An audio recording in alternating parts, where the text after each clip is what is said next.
Hi, it's Bob Fossil here. Just a quick video to show off some of the new features in version 0.18 of my long file name browser for the ZX Uno and XeDOS compatible hardware.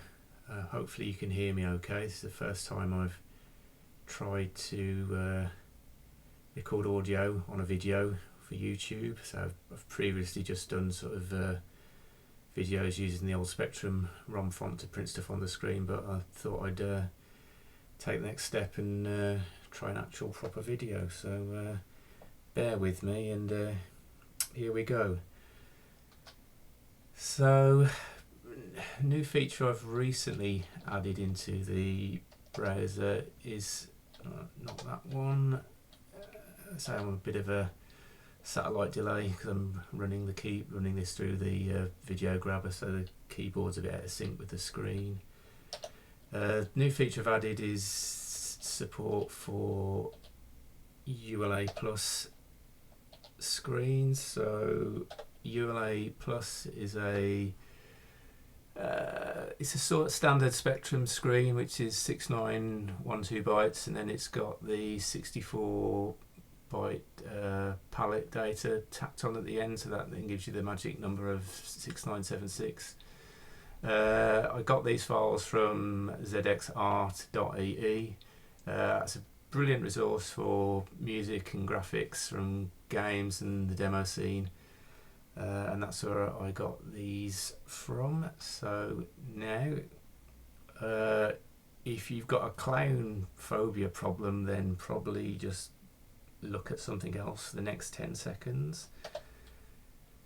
So as you can see, ULA Plus, it lets you sort of really find the standard Spectrum palette, and then as it's the screen plugin, you can then navigate through your screens with the cursor keys as you can. And so yeah, you've got ULA Plus screen support, and that'll work on the ZX Uno at the box, or if you've got some magic hardware for your Spectrum that actually gives you ULA Plus. I think there's a device you can get, I can't remember what it's called, but I think it's that one that gives you HDMI output, and it can well, I think it also supports ULA Plus as well.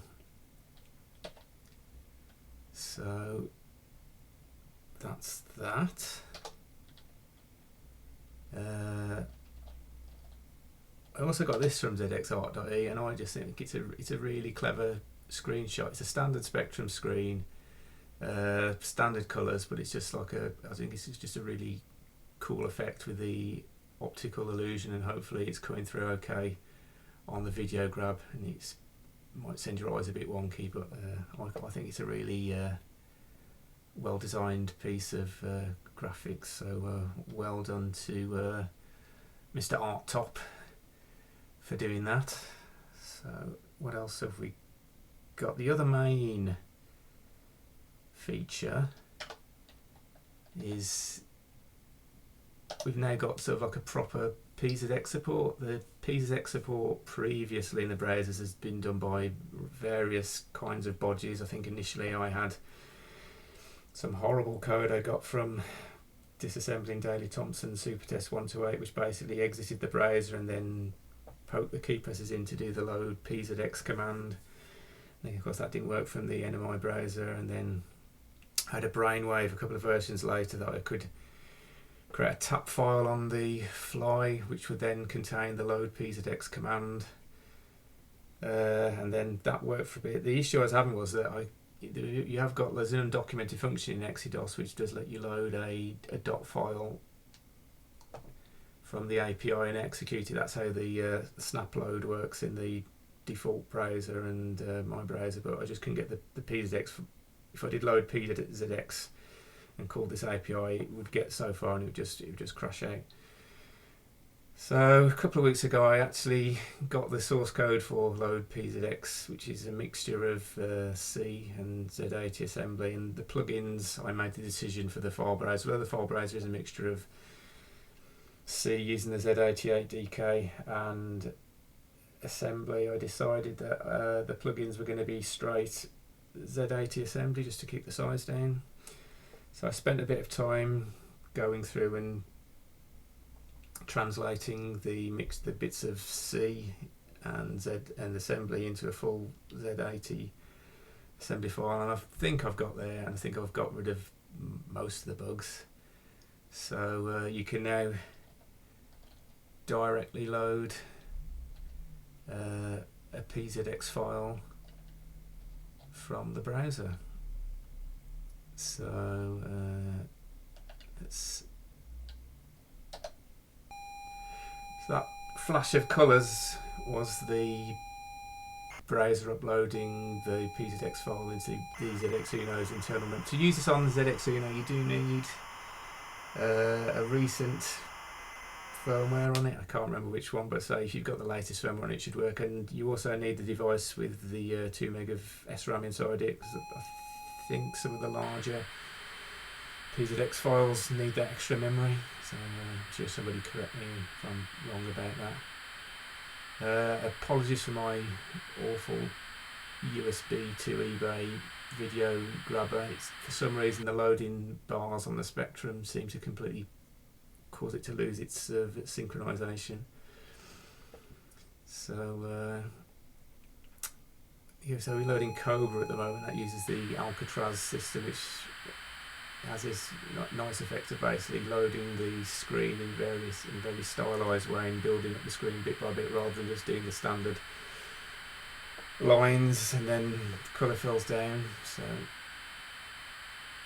I think the other thing we can do, because it's a PZX file, just because I don't want this to be like a real-time loading video, why don't I hold down F12 on the ZX Uno keyboard? You can actually supercharge the loading, and hopefully it won't crash.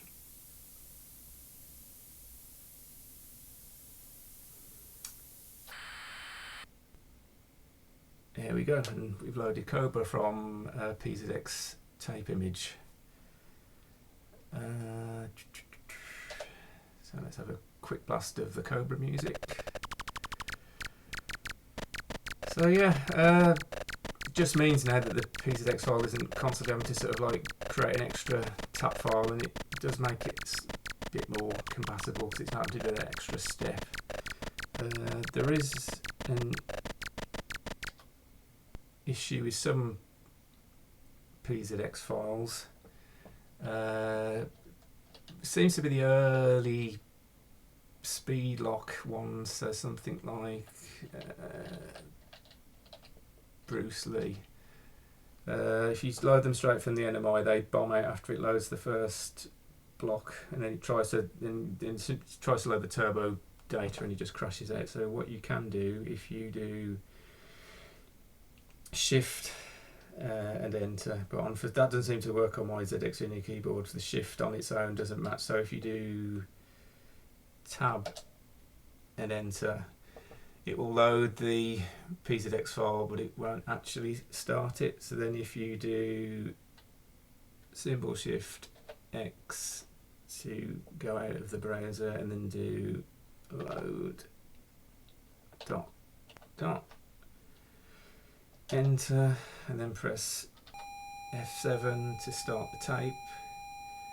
Again, apologies for the screen jitter, but then hopefully Bruce Lee will load in its speed lock basic program. And see, normally what happens there is the enemy, usually if you start that from the NMI, that will just reset back to the 1982 prompt. But as I say, so, and using that method as well, it lets you change tape files. So if you've got a PZX which is two sides, you can then go into the browser to the NMI and then do Tab, numpad, Enter, and then it will attach the new tape. And I don't think you could do that with the current, because load PZX was a dot command, and you had to sort of run it from basic. So if you've got something that needed different tapes, you've got one on the main program and then you've got levels on another, then it didn't work. I'm going to stop this now because I say this screen is just going completely crazy. So I'll just reset out of that, but you get the idea.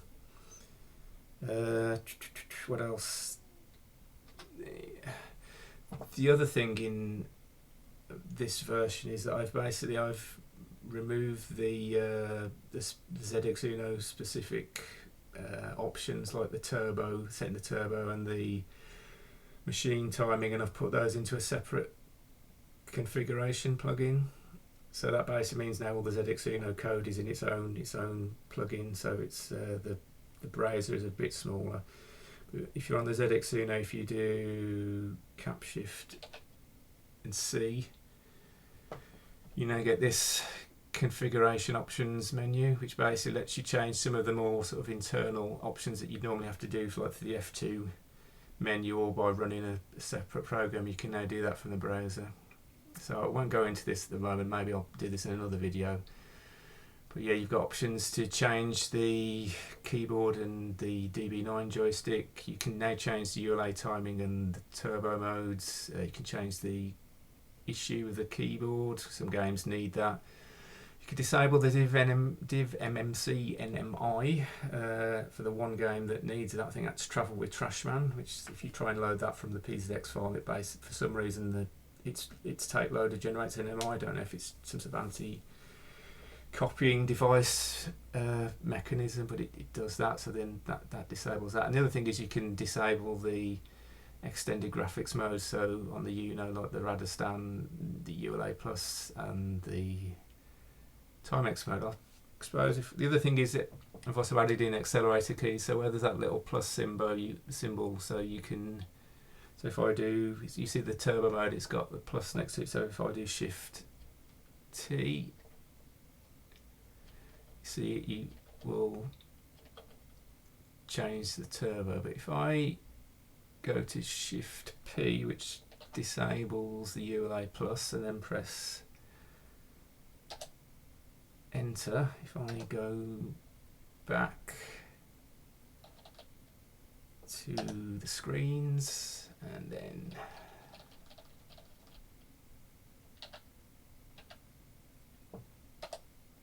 ULA Plus, I won't do the clone for fear of frightening people.